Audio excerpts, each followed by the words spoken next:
Hello dear learner, আজকে আমরা শিখব ভার্ব। ভার্ব তো আমরা জানি অনেক প্রকার। এখন আমি শুধু এখানে একটাই কথা বলবো, ইন্ট্রানজিটিভ ভার্বটা কী। তাহলে ইন্ট্রানজিটিভ ভার্ব হচ্ছে আমাদের প্রধানত চার প্রকার। কি কি? Positive verb, cognitive verb, group verb, copulative verb. So এখানে দেখেন প্রত্যেকটারই এক একটা বিবরণ দিয়ে দিয়েছি আমি। তাহলে এখন দেখেন এইখানে পজিটিভ ভার্বটা কি?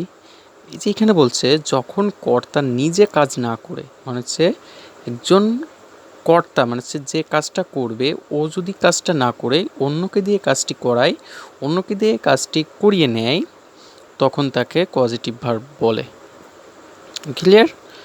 যেরকম for example, I had my car washed, মানে হচ্ছে কি সে আমি আমার কারটি ধৌত করে নিয়েছিলাম।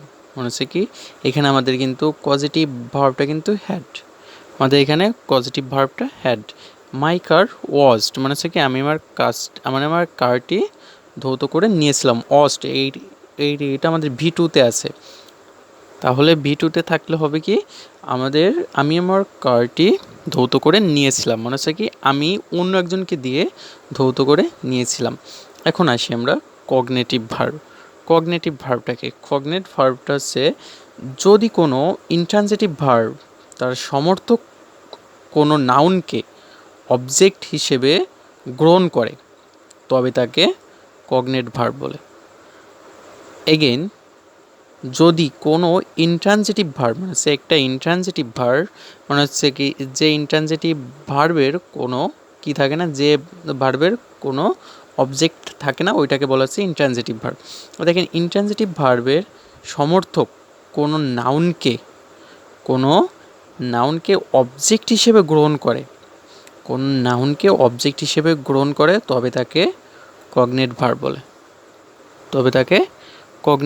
বলে। কীরকম এখানে দেখেন, হি রান আ রেস, এখানে রেসটা কিন্তু আমাদের একটা নাউন।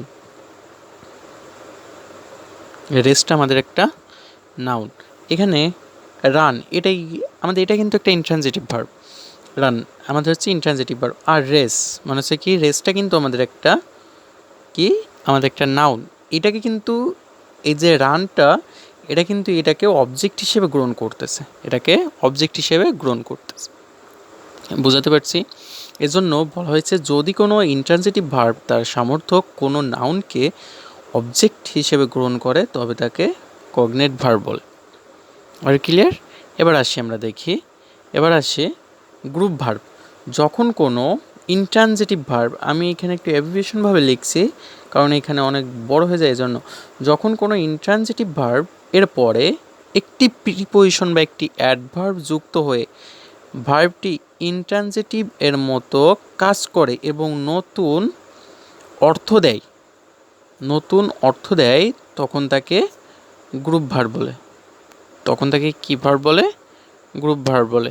কীরকম দেখেন, শি লুকড আফটার, এখানে লুকড আফটার কিন্তু আমাদের এখানে কিন্তু একটা প্রিপোজিশন, আফটার কিন্তু একটা প্রিপোজিশন। এই লুকটা কিন্তু আমাদের একটা ইন্ট্রানজিটিভ ভার্ব। এটা কিন্তু আমাদের এখন লুকড আফটার মিলে হচ্ছে আমাদের একটা ট্রানজিটিভ ভার্বের মতো নতুন অর্থ দিবে। কীরকম, লুকড আফটার অর্থ হচ্ছে কি দেখাশোনা করা, মানে হচ্ছে কি যত্ন নেওয়া বা দেখাশোনা করা। কীরকম দেখেন, ধরেন এখানে লিখছে আমি লিখছি she looked after the baby, মানে হচ্ছে কি সে বেবিটির যত্ন নিল, she looked after the baby, সে বেবিটির যত্ন নিল। এখন she looked after the baby, সে বেবিটির যত্ন নিল। তাহলে এখানে কিন্তু লুকড আফটার, এখানে কিন্তু আফটার কিন্তু একটা প্রিপোজিশন, এটা কিন্তু একটা লুকটা কিন্তু আমাদের একটা ইন্ট্রানজিটিভ ভার্ব। এখন আমাদের গ্রুপ ভার্ব এবং ইন্ট্রানজিটিভ ভার্বের আরও একটা গভীর আলোচনা আছে যে ইন্ট্রানজিটিভ ভার্ব কাকে বলে, ওইটা দিনই শুধু আমি ক্লাসিফিকেশনগুলো দিয়েছি যে ইন্ট্রানজিটিভ ভার্ব চার প্রকার। এবার আসি আমরা কপুলেটিভ ভার্ব। কীরকম দেখেন, কপুলেটিভ ভার্বটা হচ্ছে, এটার আরেক নাম লিখতে ভুলে গেছি, লিঙ্কিং ভার্ব। এটাকে আরেকবার বলে লিঙ্কিং ভার্ব। এবার দেখেন কিছু ইন্ট্রানজিটিভ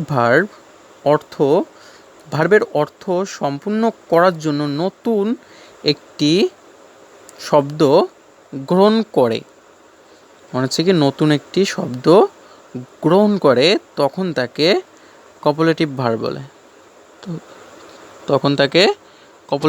বলে। যেমন ধরেন হি টেস্টিস সুইট, এখানে টেস্টিস এটা কিন্তু আমাদের একটা কি বলেন লিঙ্কিং ভার্ব বা কপুলেটিভ ভার্ব, এটা আমাদের একটা লিঙ্কিং ভার্ব বা কপুলেটিভ ভার্ব। কীরকম দেখেন এখানে যদি আমাদের লিঙ্কিং ভার্বেরও গভীর আলোচনা আছে, দেখেন এখানে আমি পরবর্তী ভিডিওতে লিঙ্কিং ভার্বের গভীর আলোচনাটা দিব, যে লিঙ্কিং ভার্বের এখানে গিয়ে একতে লিঙ্কিং ভার্ব কাকে বলে। দেখেন যদি কোনো ইন্ট্রানজিটিভ ভার্বের জায়গায় আমাদের যদি অক্সিলারি ভার্ব বসিয়ে যদি অর্থ সম্পূর্ণ থাকে তখন তাকে লিঙ্কিং ভার্ব বলে, আমরা এটা জানি। তো হানি টেস্টি সুইট, এখানে যদি আমরা ইজ দিলে হচ্ছে কি হানি ইজ সুইট, হানি হয় মিষ্টি, এটাও কিন্তু মিলতেছে। এখানে হচ্ছে কি হানি টেস্টি সুইট, হানি খেতে মিষ্টি, হানির স্বাদ মিষ্টি, তাহলে হানি কি হচ্ছে হানির স্বাদ মিষ্টি। তাহলে এখন কথা হচ্ছে কপুলেটিভ ভার্ব, লিঙ্কিং ভার্ব, কিছু ইন্ট্রানজিটিভ ভার্ব এর অর্থ সম্পূর্ণ করার জন্য নতুন শব্দ গ্রহণ করে ওইটাকে বলা হচ্ছে আমাদের লিঙ্কিং ভার্ব বা কপুলেটিভ ভার্ব। সো এটা হচ্ছে আমাদের আজকের ভিডিও ছিল। সো আমরা পরবর্তীতে একটা নতুন ভিডিওতে দেখা হবে, তত সময় আপনারা ভালো থাকেন, ধন্যবাদ।